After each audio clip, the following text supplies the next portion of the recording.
Welcome back to Investing Talk podcast. Today we're digging into advanced micro devices. And really the big question on everyone's mind seems to be, is now, a good time to buy AMD given all the market swings lately and what looks like some major stuff coming up?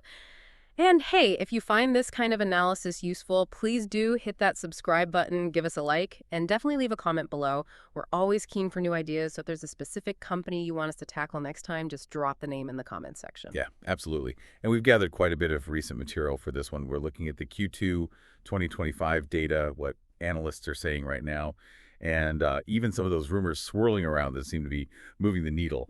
Our goal here is pretty straightforward. Yeah. Pull together the fundamentals, what the charts are saying, and those near-term drivers to give you a clear picture for your own decision-making. Okay, let's unpack that then. AMD has certainly been on a bit of a roller coaster. If we look back, say, just the last 3 months or so, what's really been driving sentiment since July? It's been a real tug-of-war, hasn't it, between excitement about their tech and worries about the competition. Back in July, the mood was definitely more positive. There was a lot of buzz, continued chatter about their AI chips, their server CPUs, focusing on potentially grabbing more market share in that key data center space. Plus, you had some standard tech ETF rebalancing, which nudged a bit more exposure towards AMD too, modestly, but it was there. Right, that sounds pretty positive overall. But then August hit, and that's where we saw that major headwind that really seemed to give people pause. That's exactly right. The big news, the thing that really shifted the mood, was that partnership announced between Intel and NVIDIA. Suddenly, the competition in high-performance computing and AI just looked way more intense. And you saw it immediately in the stock price. It took a hit. Investors started, maybe a bit reflexively, rethinking AMD's potential market share gains against that combined force. So that's where the competitive fear really kicked in. But then September seemed to bring a bit more stability, maybe some strategic moves and signs of confidence from bigger investors. Yeah, exactly. Strategically, AMD announced that partnership with Tech Mahindra, focusing on hybrid multi-cloud solutions, which signals they're still making inroads in the enterprise market.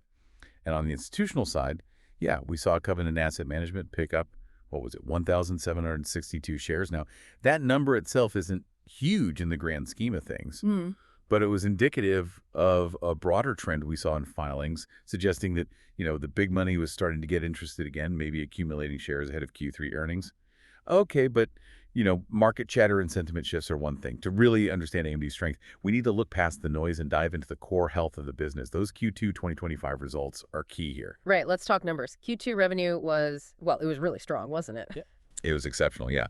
Revenue clocked in at $7.69 billion. That's a very solid 32% increase compared to the same quarter last year.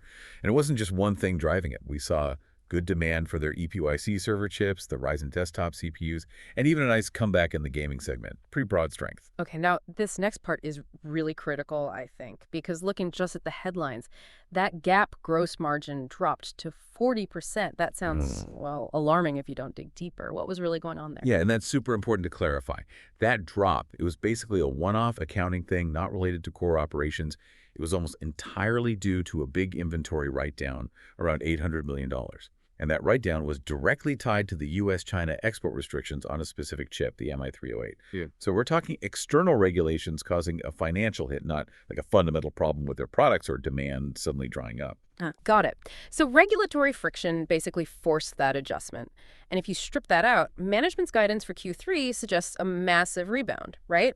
They're guiding revenue up to maybe $8.7 billion, give or take $300 million, and forecasting the non-GAAP gross margin snaps back sharply to around 54%. That's a huge recovery. But isn't that banking on those regulations easing up or something they can't fully control? How credible is that 54% target? That's the right question to ask, definitely. Look, the credibility of that 54% guide really hinges on two things: their own operational efficiency and how quickly they can tweak chip designs to comply with changing export rules.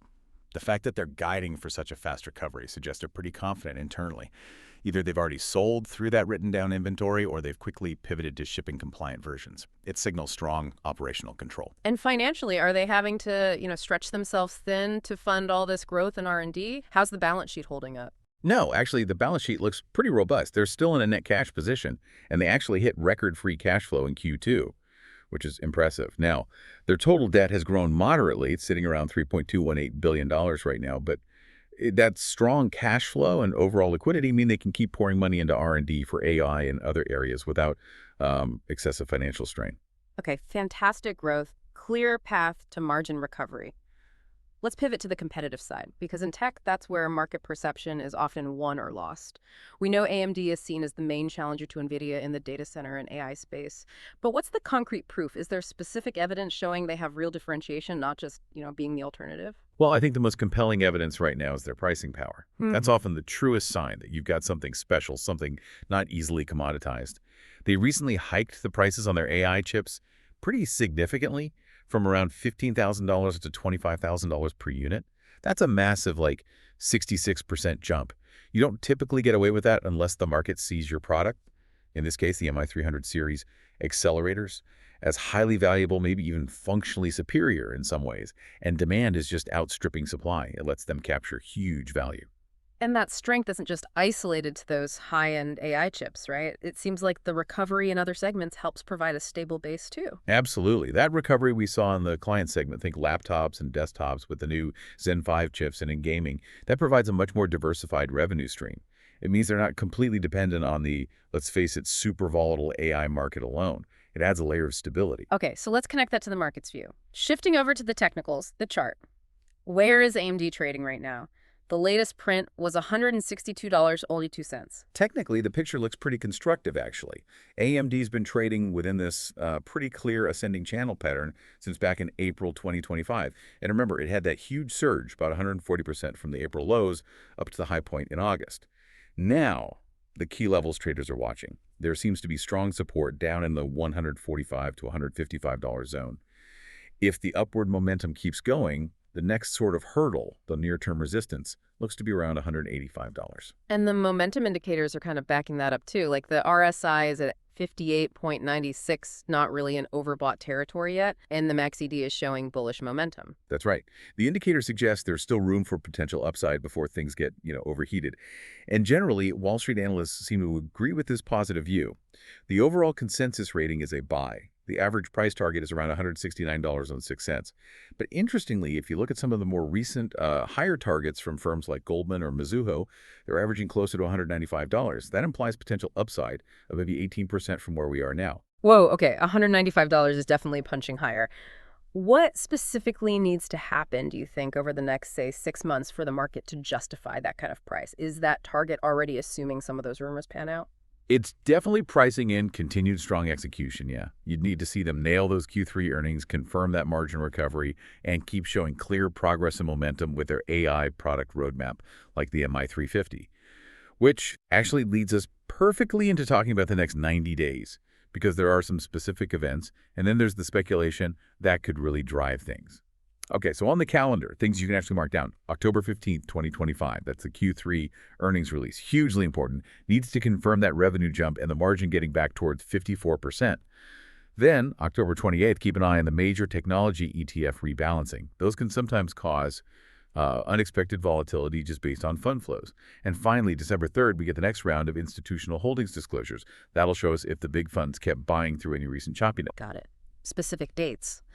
But beyond those, what about the underlying product and maybe regulatory news that could act as drivers? Product-wise, it's all about the continued rollout of the current MI350 AI accelerators and probably giving some early previews or details about the next generation, the MI400.